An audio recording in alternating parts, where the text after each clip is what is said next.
वालेकुम प्यारे बच्चों। आज मैं चौथी जमात के बच्चों को कश्मीरी पढ़ाने जा रही हूँ। कम बिस्मिल्लाहिर्रहमानिर्रहीम।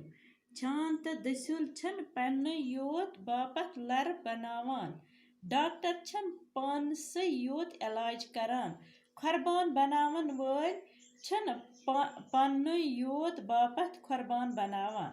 गोबरा दपान प्रथ कह इंसान छ काम करान, प्रथ कह इंसान गस काम करन, बाकिन ते गस तम सत फायदा वातुन।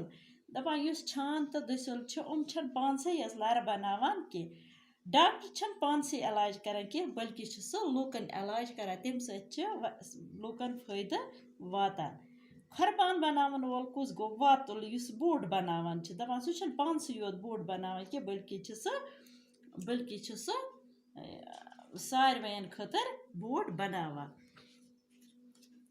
नार छवरावन वल ति छन सारने हंदि नार छवरावन वल ति छ सारने हंदि बापत काम करान।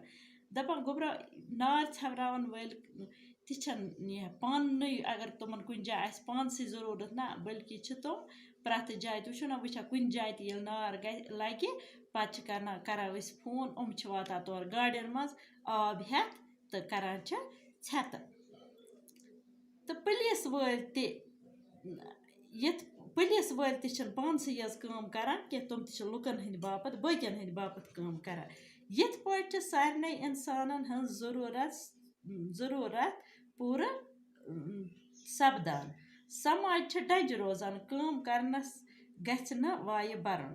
दपान यह गछ सारी इंसान ये प्रथ कंस फायदा वातनावन सु काम करन यम सत बेकिस फायदा वातन, अम सत पकान ब्रोट, अम सत पथ इंसान गसान कि बल्कि छ ब्रोट आसान। बे